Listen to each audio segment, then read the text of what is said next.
Bonsoir à tous et bienvenue dans votre journal. Ce soir, nous reviendrons sur les travaux du futur lycée de Kaweni. Yann Durosa, le co-secrétaire général du syndicat SNES-FSU, a réagi à la polémique concernant l'enquête portant sur le projet de construction. Nous y reviendrons longuement par le biais d'une interview enregistrée. Mais avant cela, voici les titres de ce mardi 7 juillet.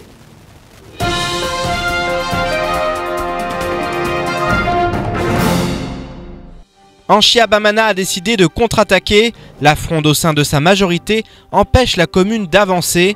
La maire de Sada a donc souhaité convier élus et administrés pour que chacun comprenne ce qu'il en est. Les explications dans notre journal.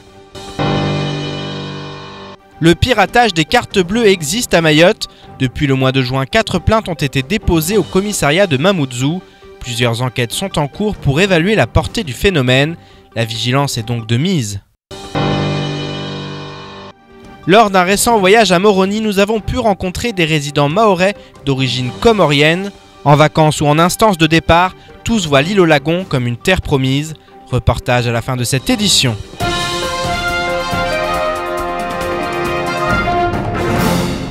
Depuis plusieurs mois, la commune de Sada vit dans la fronde. La maire Anchia Bamana éprouve des difficultés au sein de sa majorité. En effet, 9 conseillers municipaux ont décidé de s'allier pour lui mener la vie dure.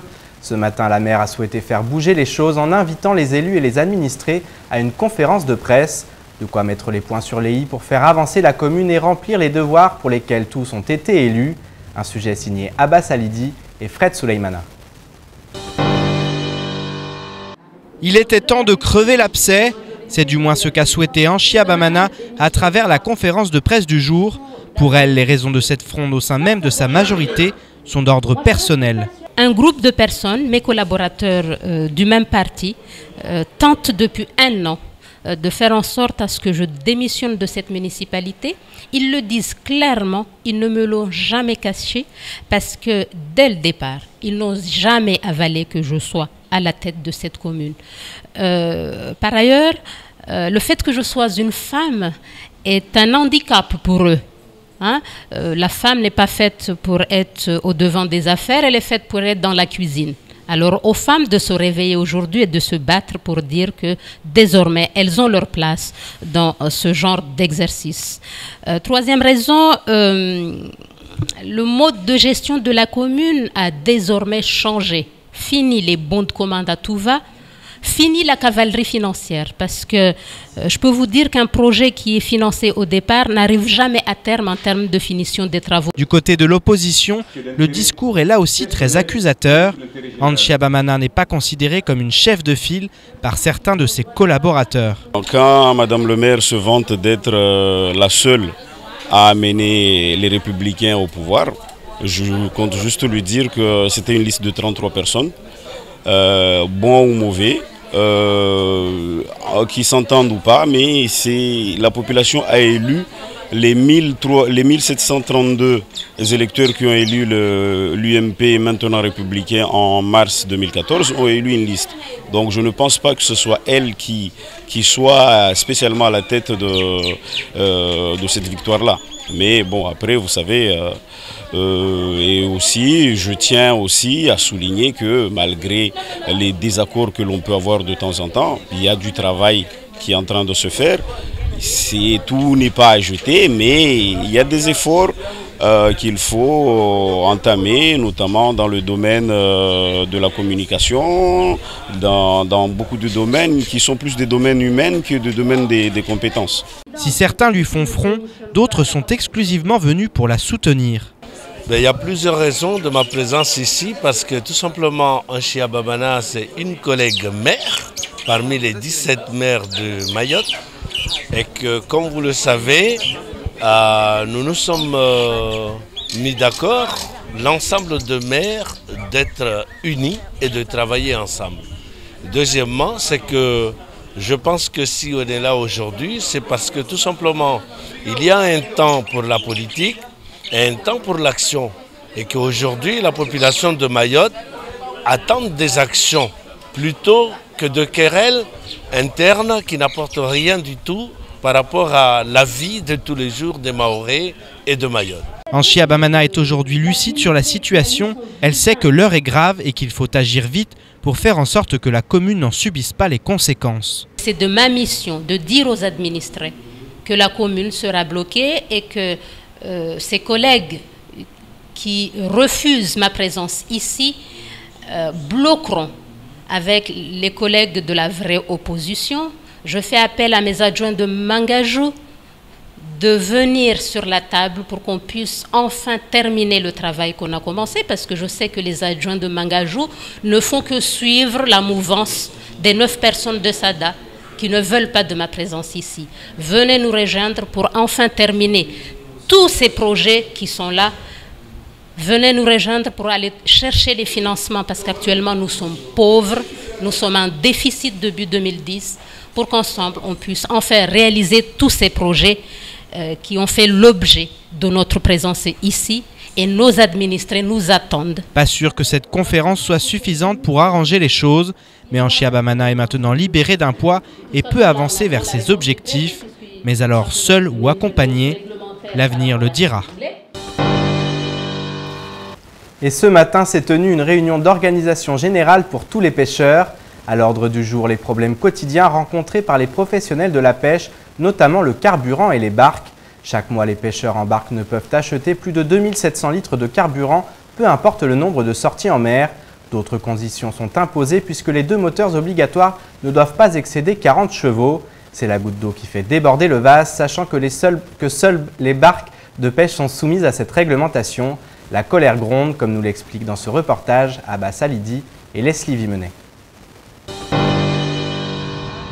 Le ras-le-bol est à son comble pour les professionnels de la pêche, en cause des réglementations françaises et européennes qui s'appliquent à Mayotte sans concertation. À Mayotte, on veut, à vitesse, je dirais, grand V, à faire accepter des législations qui ont mis 50 ans à être acceptées ou 80 ans à être acceptées en Europe, et on veut la faire mettre ici en 2 ou 3 ans, puisque nous sommes RUP que depuis une année. Et il y a d'autres normes qui vont encore venir s'appliquer, tant en termes, je dirais, de pêche, mais comme en termes aussi de commercialisation des produits de la mer. Donc aujourd'hui, on ne peut pas aussi passer, en se levant le matin, passer systématiquement, on se lève, on va à notre bateau et on prend un coup derrière la tête. Non, on ne peut pas vivre comme ça. La pêche doit être accompagnée, mais la pêche peut être accompagnée avec le rythme qu'on peut accompagner la pêche, tant financièrement que professionnellement. La réunion du jour a permis de mettre sur la table toutes les problématiques que rencontrent les pêcheurs. Manque d'infrastructures, limitation du volume de carburant ou encore limitation du nombre de chevaux pour les moteurs. Les problèmes sont nombreux. On a retenu tous les grandes lignes. On va faire 2 courriers. Premier courrier Total, deuxième courrier les affaires maritimes. Et on va prendre des rendez-vous. À partir de là, c'est les affaires maritimes ou Total qui nous dira qu'il y a des actions. Parce que la première démarche, on va demander un rendez-vous par les différents problèmes. Le directeur de Total a confirmé qu'il était prêt à entamer des discussions dans les prochains jours, mais les pêcheurs menacent déjà de passer à l'action au cas où les négociations n'aboutiraient pas. Effectivement, si nous n'arrivons pas à nous faire entendre, nous pourrons avoir des actions, je dirais, beaucoup plus peut-être violentes, dans le sens où on pourrait bloquer aussi bien une administration comme une station ou autre, s'il faut arriver là pour se faire entendre. Je dirais aujourd'hui les pêcheurs sont remontés, on est en plein mois de Ramadan, on sait que le poisson, est une denrée prisée, on peut faire un peu de chiffre d'affaires sur ces périodes-là. Aujourd'hui, si on nous bloque les navires au moment où ils peuvent travailler, on a en plus une météo pas trop mauvaise pour les alizés, donc si on nous bloque les navires pour des histoires, je dirais, de carburant, de volume de carburant, ça suffit. Tous les pêcheurs rejoignent Régis Macéo pour dire que cela suffit. Il devient urgent de trouver des solutions et de faire sauter ces verrous qui handicapent une profession déjà largement mise à mal. L'arnaque à la carte bleue, un cauchemar que personne ne souhaite vivre et qui pourrait se répandre à Mayotte. Le commissariat de Mamoudzou constate une augmentation des plaintes portant sur des cartes bancaires piratées. Nous avons rencontré une victime ainsi que le capitaine de police qui nous en disent plus sur ce probable phénomène. Un sujet signé Leslie Vimenet et Camille Idlas. Entre le mois de juin et le début du mois de juillet, 4 plaintes pour des cartes bleues piratées ont été déposées au commissariat de Mamoudzou. Si le phénomène reste pour le moment minime, force est de constater que la pratique se répand. C'est nouveau, en tout cas en ce qui concerne Mayotte, parce qu'avant, les gens n'utilisaient pas les cartes directement quand les cartes sont volées. Parce que comme vous le savez mieux que moi, qu'au niveau donc, des cambriolages dans des maisons, la plupart du temps ce sont des jeunes. Ces jeunes-là n'utilisaient pas en tout cas les cartes. Leur objectif premier, c'était d'abord avoir l'argent bien sûr du liquide, sinon le téléphone portable, autrement dit avoir aussi tout ce qui est appareil, ça s'est limité à ça. Mais là c'est un nouveau phénomène, on a l'impression que peut-être il y a des adultes derrière, parce que vous savez quand vous avez un jeune désœuvré dans le coin, ça m'étonnerait qu'il puisse également avoir facilement accès sur Internet. Des enquêtes sont actuellement en cours concernant les 4 plaintes déposées. L'une des victimes a accepté de témoigner. Sa carte a été piratée et les achats effectués l'ont été hors territoire. En allant donc sur mon compte en ligne, j'ai remarqué que j'étais à découvert et d'une somme assez conséquente quand même. Donc pour le chiffre rond, on est à moins 1488,99 €. Parce que c'est mon plafond forcément. Et j'ai remarqué que quelqu'un en fait a fait plein d'achats avec ma carte bancaire, des vols d'avion, donc Air France, Vueling, EasyJet, donc pas des compagnies en plus donc de Mayotte, donc il n'y a pas de Air Austral, etc. Donc c'est vraiment des compagnies qui sont basées en métropole, donc ce qui est encore plus bizarre. Donc ce que j'ai fait tout de suite, c'est aller donc à la police, faire un dépôt de plainte. J'ai aussi appelé donc ma banque en métropole pour pouvoir bloquer le compte, etc. Victime d'un cambriolage il y a 1 mois et demi, la victime ne s'est pas faite voler sa carte même si les cambrioleurs l'ont sortie du porte-monnaie, probablement pour récupérer les numéros et les revendre à des personnes hors territoire. Il n'y a que l'enquête qui pourra donc nous éclaircir ces genres de situations, mais ce qui est clair, c'est qu'on se pose des questions au moment où au niveau Mayotte, essentiellement en tout cas ce qui concerne les cambriolages, malheureusement, il s'agit des jeunes qui sont mineurs, qui ne sont pas forcément scolarisés certains. Donc la maîtrise de l'outil informatique, ça nous étonnerait un petit peu, mais probablement il y a des receleurs derrière, peut-être qui eux-mêmes sont capables de mieux utiliser. C'est ça donc ce qu'il faudra creuser là-dessus, mais comme l'enquête est en cours, on saura beaucoup plus à la fin donc, de l'enquête. La vigilance doit être de mise car il existe plusieurs formes de piratage déjà identifiées à Mayotte. À la moindre suspicion, mieux vaut prévenir rapidement les autorités concernées. Moi, si j'ai un petit message du coup à faire passer aujourd'hui, c'est plus pour prévenir les gens. C'est de faire attention, vérifier vos comptes tout simplement. Et si par malheur vous vous faites cambrioler, tout simplement essayez d'aller voir votre banque pour faire un changement de carte ou voilà, dès qu'il y a un petit retrait, même le plus minime qui soit, de bien vérifier parce que des fois ça peut justement être des tests pour voir s'ils peuvent déduire justement des sous, parce que moi j'ai eu un premier prélèvement de 30 € qui n'a pas été fait par moi, mais je pense que c'était justement un test des voleurs pour voir si la carte fonctionnait en fait et s'ils pouvaient effectivement faire des retraits, parce qu'après ça s'est enchaîné, il y a des retraits de moins 500 €, moins 700, moins 500, enfin bref. Si en métropole le piratage des cartes bancaires représente un véritable problème, Mayotte était pour l'heure relativement épargnée. Espérons donc qu'elle le reste à l'avenir. Et on enchaîne avec cet incendie qui s'est déclaré vers 15 h à Kaweni Disma. 2 bateaux ont pris feu et les pompiers sont arrivés rapidement sur les lieux pour déployer les lances à incendie. Ils sont venus à bout des flammes qui menaçaient de s'étendre derrière l'entreprise Enzo Recyclage. Plus de peur que de mal, mais les problèmes relatifs à la sécurité se posent car ces embarcations servent souvent de terrain de jeu à des enfants désœuvrés. Encore aujourd'hui, le pire a été évité grâce aux sapeurs-pompiers qui ont fait un travail remarquable. On écoute le lieutenant-pompier au micro de Jérôme Comon et Shakila Issouf. À notre arrivée, on est arrivé, tout est embrasé. Donc c'est un feu comme c'est de la résine avec du fibre de verre, c'est très difficile justement pour l'imbiber. Là, on est en train de le noyer. On a presque circonscrit le feu là. Pour le moment, on le maîtrise. Il n'y a pas de propagation, on n'a pas aussi... du côté de gaz, il n'y a pas de souci. Nous l'évoquons chaque semaine dans nos éditions, automobilistes comme piétons, tous s'accordent à dire que les routes et les trottoirs mahorais ne sont pas aux normes. En cette période de Ramadan, le trafic ne désemplit pas et de nombreux usagers se retrouvent chaque jour bloqués dans les embouteillages. Outre ces bouchons et les routes défectueuses, les caniveaux mal fermés représentent un réel risque d'accident pour les piétons. Le ras-le-bol gagne aujourd'hui l'ensemble de la population. Reportage signé Shakila Issouf et Leslie Vimenet. Bouchons, difficultés pour circuler sur la route et risque d'accident en passant sur un trottoir. À Mayotte, cette réalité lasse la population.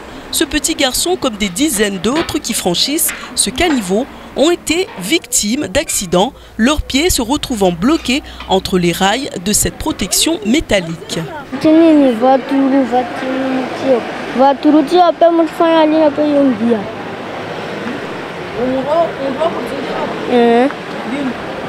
Jana. Petit tour. Titi.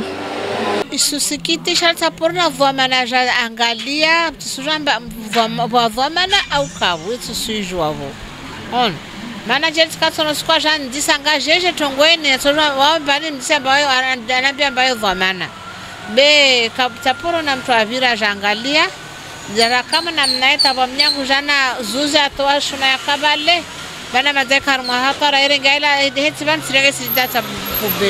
Du côté des automobilistes, ils n'ont pas fini de manœuvrer entre les bouchons et les routes cabossées de l'île au Lagon. Mais pour la plupart des conducteurs, il n'existe pas d'autre solution que de rouler pour se rendre sur leur lieu de travail à Mamoudzou. C'est le monde du développement, donc c'est un peu normal que tout le monde veut une voiture, tout le monde veut se montrer que voilà, lui il a sa voiture. Mais après c'est au niveau des autorités qui doivent réagir pour instaurer des lignes de bus par exemple, ou mettre une zone interdite à la circulation des véhicules. Au niveau des routes, ceux qui existent déjà c'est peu, ils ne sont pas bien entretenus, donc il y a des soucis là-dessus. Entre rouler ou marcher, la population qui effectue plusieurs déplacements dans la semaine pour des raisons professionnelles, familiales, administratives ou médicales témoigne de problèmes devenus insupportables. Tous se demandent aujourd'hui à quand de vraies infrastructures pour tous. Il y a des équipes au niveau de la mairie qui sont dédiées justement à l'entretien des trottoirs ou de l'urbain, en fait, tout ce qui est urbain, l'entretien des routes, des caniveaux, tout ça. Donc, après qu'on voit moins à Mayotte pour l'instant. Mais voilà, il y a quand même des choses qui sont faites, qui vont avancer avec le temps, donc il faut espérer. Des trottoirs comme celle-ci, il y en a partout dans Mamoudzou. La mairie prévoit que d'ici 8 à 10 ans, il n'y en aura peut-être plus, avec les subventions accordées par l'Union européenne au 101e département. Et l'affaire fait du bruit depuis plusieurs jours. Le préfet de Mayotte informe la population que l'enquête portant sur le projet de construction du lycée de Kaweni se déroulera du 9 juillet au 7 août 2015. Ce texte paru dans les colonnes de France Mayotte Matin la semaine dernière a été publié après le démarrage des travaux.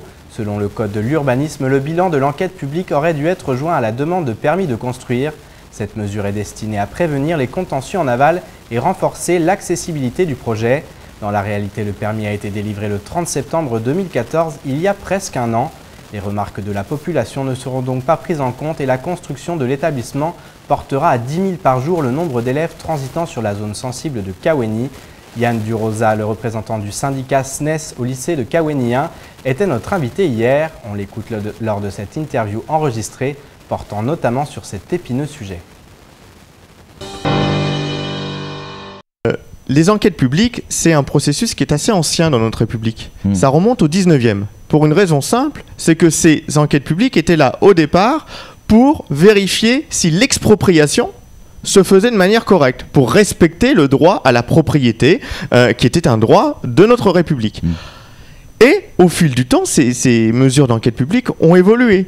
On est passé sur une volonté de transparence totale, d'une participation des citoyens aux décisions. C'est ce qu'on pourrait appeler en 2007 la démocratie participative. On fait participer le plus grand nombre aux décisions importantes. Et une loi en 1983 qui met en place de manière très précise les enquêtes publiques. Il y a la mise en place en 2005 du débat national. 2005 oui. sur par exemple ce débat national qui était venu à Mayotte pour la construction de la piste en 2011. Donc on voit bien qu'il y a cette volonté de faire participer le plus grand nombre au choix. On n'est plus dans une logique horizontale du haut vers le bas. On est, je ne vais pas dire sur de l'horizontale, mais on fait participer de plus en plus, de manière importante, les gens à ceci. On peut comprendre que on lance ce genre de débat pour la piste longue, pour une autoroute, mais pour un collège ou un lycée, ça vous semble logique? Alors c'est ça qui est surprenant. L'histoire dans le passé, sur l'expropriation ou sur les atteintes à l'environnement, on parlait des autoroutes, on parlait du pont entre Petite Terre et Grande Terre. Là, je pense être, alors je suis pas un expert en droit du tout, mais si on a une enquête publique, une véritable enquête publique, du 9 juillet au 7 août, l'indiquait M. Samuel Bocher, on doit avoir un enquêteur, un commissaire enquêteur qui doit être là, qui doit faire un rapport. Et ce rapport, soit il sera positif et le préfet pourra prendre son arrêté de déclaration d'utilité publique, les travaux pourront commencer. Soit le rapport est négatif du commissaire enquêteur et ça passe par une procédure longue et complexe au Conseil d'État. Sauf que là, les travaux ont déjà démarré. Alors là, je ne vais pas me lancer là-dedans. Ouais. Vous voyez bien que oui, les travaux ont commencé. Le permis de construire date, ce que j'ai vu dans votre article, du 30 septembre 2014. Cette enquête daterait du mois de juin et débuterait au 9 juillet. Il y a quand même des mois de retard. Je ne vais pas rentrer dans ce débat-là. Je pense que cet avis au public ou cette enquête publique, je ne sais pas comment l'appeler, correspond à une loi du mois de décembre 2012 qui est là pour mettre en application l'article 7, alors c'est très technique, mais l'article 7 de la Charte de l'environnement. Et c'est la participation et le droit à l'information du public. Droit à l'information, participation du public. Chose. Oui. Mais là, il semblerait que le permis de construire ait été déposé bien avant, que les travaux aient commencé. On l'a dans le désordre, quoi, en fait. On l'a un peu dans le désordre, c'est votre tiercé, mais en général, le tiercé, quand il est dans le désordre, on ne gagne pas grand-chose. Alors vous, votre sentiment, en tant que professionnel, est-ce que, puisqu'il y a un appel au public pour en parler, en discuter, en débattre, c'est ce qu'on fait ce matin sur ce plateau, vous, votre sentiment, est-ce que, oui ou non, ce lycée doit être construit ici ? Alors, je vais répéter très succinctement ce que j'avais déjà dit sur votre plateau avant. Nous, au collège de Kawéni 1, nous ne sommes pas favorables à la construction de cet établissement. K2, K3, 1500 élèves. Kawéni 1, grosso modo, 1500 élèves. Le lycée de Kawéni professionnel, 1000 élèves. Toute une série d'écoles primaires et maternelles qui gravitent tout autour de cette enceinte. Et on va rajouter dans ce carré-là un lycée polyvalent qui devrait accueillir au maximum 2000 élèves. Donc dans la zone, on a une zone comprise étroite où on aurait 8000 à 10 000 jeunes, ce qui est considérable. 8000 à 10 000 jeunes. La sectorisation de ce nouveau lycée à Kawéni, elle viendrait d'où? Elle viendrait des communes, de la commune de Koungou, donc tous les villages de la commune de Koungou, de Longoni jusqu'à Majicavo. Très peu d'élèves, ceux de Kawéni iraient dans ce lycée-là. Donc on mettra dans le même lycée les élèves de K1, les élèves de K2 et collège de Koungou, collège de Majicavo. Dans le même établissement, nous réunissons tous les jeunes qui ont parfois des difficultés de cohabitation. Alors c'est quand même incroyable parce que vous êtes peut-être le seul syndicaliste à nous dire non, on veut pas d'un lycée à Kawéni. Tout le monde réclame des constructions, on en fait une et vous nous dites non. Une construction, oui, mais là, non. C'est clair. Et où alors? On sait bien qu'il y a des rivalités de villages à Mayotte. Ouais. On peut le déplorer, mais c'est un constat. Le premier qui dit j'arriverai à résoudre les problèmes de rivalité de villages à Mayotte, bon courage, et puis on en reparle 15 ans ou 20 ans plus tard. Demandez à El Mamoun. Voilà. On a un lycée qui doit accueillir principalement les collèges de la commune de Koungou. Réalisons ce lycée, réalisons cet établissement sur la commune de Koungou. J'avais entendu M. Bocher la fois dernière, et à juste titre, parler de problèmes de foncier. Très bien, il y a des problèmes de foncier. Mais le foncier, on en a. Au-dessus des Hauts-Vallons, dans la zone d'aménagement concerté qui doit être construite, il y a des terrains ici. On n'est pas non plus sur une zone où il n'y a pas de terrain. On n'est pas à Hong Kong avec une densité de 10 000 ou 20 000 habitants au kilomètre carré. Samuel Bocher, le rédacteur en chef de France Mayotte Matin, a une question à vous poser, Yann Durosade. Quand on voit moi je comprends tout à fait votre argumentaire sur le positionnement de Kawéni 1 du lycée. Mais quand on regarde le collège de Majicavo, qui est en train de se créer juste derrière la prison, qui va coûter 2 fois plus cher parce qu'il va falloir faire un remblai pour éviter que les prisonniers aillent les jeunes collégiennes, on dit il y a quand même un gros problème dans le choix des terrains, ou alors c'est un réel problème de foncier qui devient totalement insoluble. ça revient à parler sur de la prospective. C'est pour ça que cette enquête publique, cette volonté de faire participer les citoyens au projet, c'est une bonne idée. Là, elle viendrait après coup, mais c'est une bonne idée.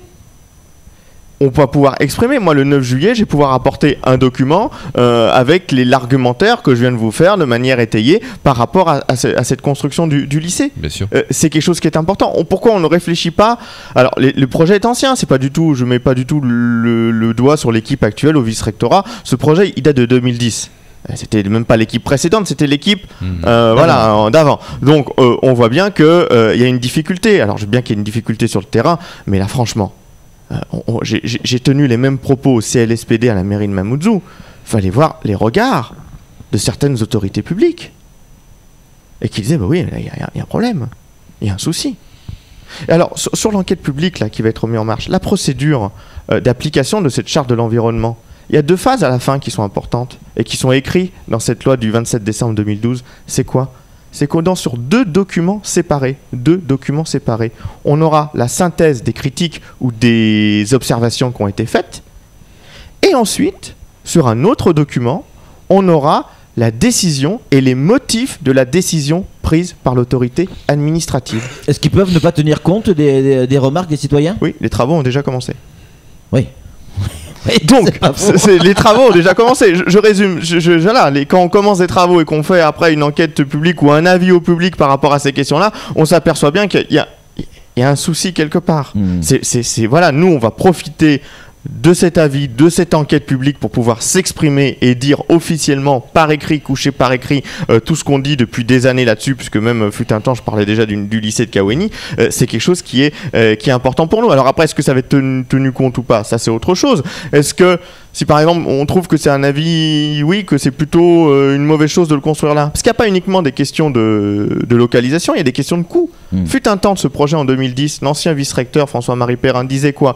Ça va être compliqué la construction de cet établissement ici, puisque on est sur un remblai, on est sur une zone de mangrove, et il faut construire des pieux, il faut construire très en profondeur pour pouvoir avoir une stabilité du terrain, parce qu'on veut pas construire quelque chose en Algeco, on veut construire quelque chose à étage, avec une faible emprise foncière, si on veut faire ça à étage, et on voit que ça renchérit les coûts. Donc la jurisprudence administrative des différents arrêts du Conseil d'État là-dessus est claire. Il n'y a pas une question de coût, il n'y a pas une question d'atteinte à l'environnement, il y a aussi, est-ce que c'est judicieux de construire sur cet endroit-là? C'est bien la démocratie participative, mais ça t'invite, c'est limite. Ça y est, on vous donne la parole, c'est le bordel, Yann. Non, mais non. Allez, on va écouter la réaction de Flo. Oui, moi j'ai bien entendu votre remarque sur les rivalités de villages, qu'on appelait il y a quelques années, qu'on a connu en métropole avec les rivalités de clochers, mais on peut pas faire un lycée par commune.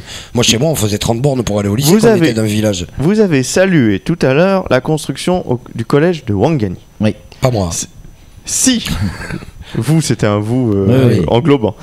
Si vous saluez la construction du collège de Ouangani, collège par commune, puisque Ouangani n'avait pas, Bouéni et Ouangani sont les 2 communes qui n'ont pas encore leur collège.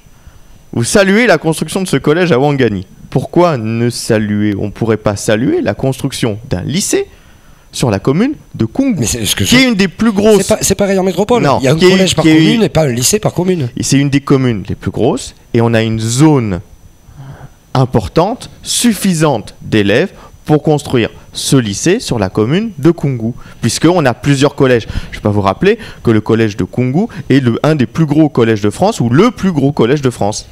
Samuel, pour conclure. Très vite. Quelque chose qui me gêne dans cette affaire, encore une fois, c'est l'exemplarité de l'État. C'est faites ce que je dis, pas ce que je fais. On nous impose énormément de devoirs, peu de droits revendiqués dans le cadre du droit commun de la départementalisation. Et là, quand on voit qu'une procédure est bâchée, comme je l'appelle, il y a un gros problème après pour se faire respecter, à mon sens. Qu'est-ce que ça vous inspire, vous, un tel coup de canif à la loi? Je ne connais pas les coulisses pour vous dire. Le permis de construire a été déposé le 30 septembre. Il a un numéro. Il y a une loi de 2012, décembre 2012. Les décrets d'application ont suivi par la suite. Où on s'est croisés. Est-ce que c'est une... Voilà, je peux pas vous répondre là-dessus. Interrogez le maître d'œuvre, interrogez la DEAL, interrogez le vice-rectorat, et ils pourront vous apporter des précisions là-dessus. Je constate qu'on a une date de permis de construire antérieure à l'enquête publique. qui est certain, c'est que quand on a commencé effectivement ce petit travail d'investigation, on s'est rendu compte que le jour où l'annonce légale est sortie, le chantier, les gyrophares sur les camions et les tracteurs se sont arrêtés le jour même, ce qui veut bien dire que les travaux avaient commencé. Et on passe maintenant à l'actualité en bref de ce mardi 7 juillet.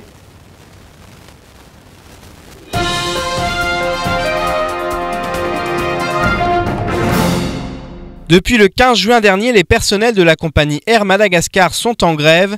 Le mouvement se poursuit et hier, les 2 vols de la compagnie prévus en départ et arrivée à l'aéroport de Pamandzi ont une nouvelle fois été annulés. L'opérateur aérien est au bord du gouffre, mais une fenêtre d'espoir pourrait s'ouvrir.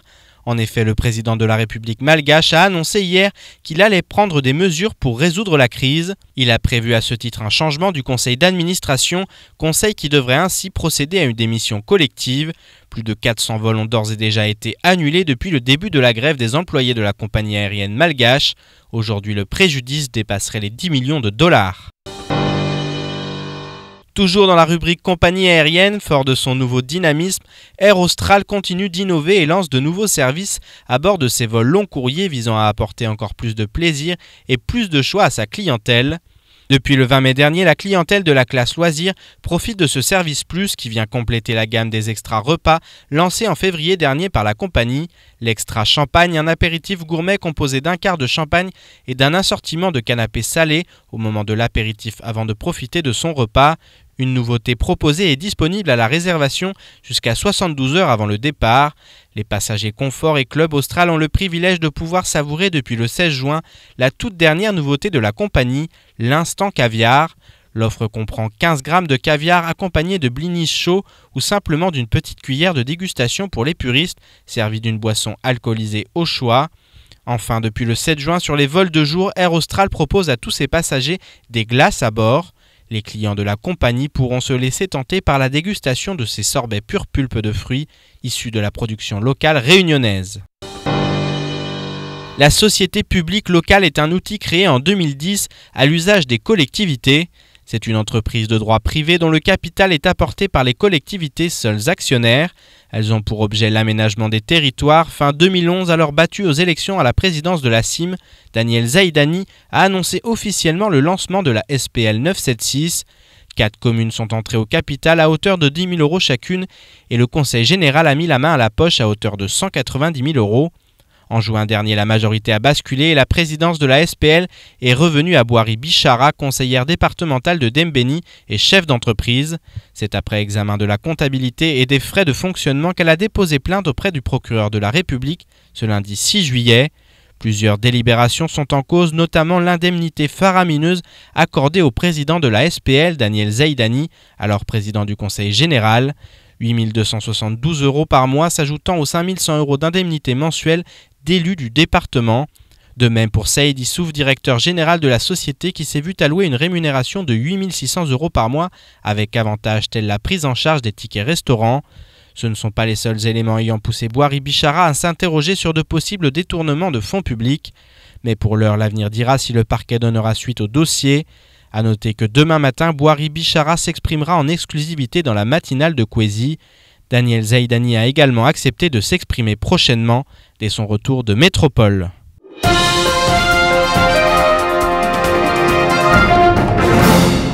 Si Mayotte est aujourd'hui française, elle reste géographiquement liée aux 3 îles des Comores. Ainsi, chaque année, de nombreux Comoriens meurent en tentant de rallier Mayotte, où le niveau de vie est largement supérieur.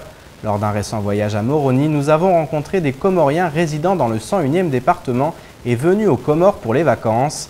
Des résidents comoriens qui nous expliquent ce qui les pousse à quitter leur île natale. Reportage signé Shakila Issouf et Fred Souleymana. Impatient de se retrouver en famille, Mohamed Issouf, résident sur l'île française de Mayotte, rentre aux Comores pour les vacances. Pendant 1 mois et demi, il va profiter de son île natale, mais aussi de sa femme et de ses enfants restés aux Comores.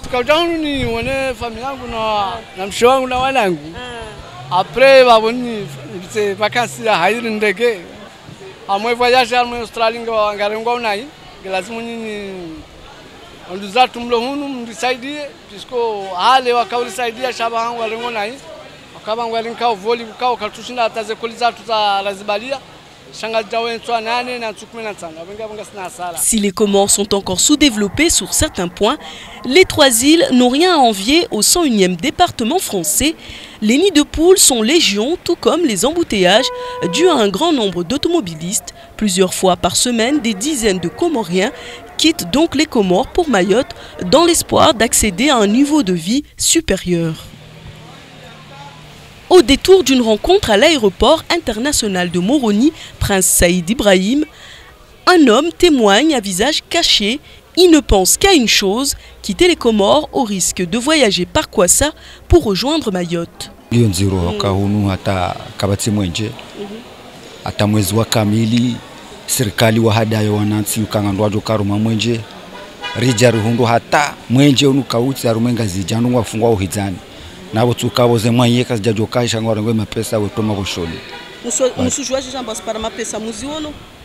Kokabatsi mwenje wa hadaya ensi ukanga ndwajo kana mwenje ya Roma muzatu mubanu ne kabatsi donc waziri haya juzora dionga rongwari akotsaha ma population sama. Des témoignages comme ceux recueillis dans ce reportage sont nombreux, avec des individus différents qui tiennent le même discours entre les Comoriens qui bénéficient de séjours et rentrent en vacances aux Comores. Les écarts de niveau de vie entre la population ne cessent d'augmenter et d'entraîner de nombreux arrivages de Kwassa sur le 101e département français. C'est la fin de cette édition, merci à vous de l'avoir suivi. Dans quelques instants, Ornella Perrine vous présentera la météo. Suivra juste après l'invité du temps de parole, Patrick Salle, représentant de l'AFD, l'Agence française de développement. Il était ce matin au micro de Patrick Millan. Pour ma part, j'aurai le plaisir de vous retrouver demain pour une nouvelle édition de votre journal. Excellente soirée à vous sur KTV.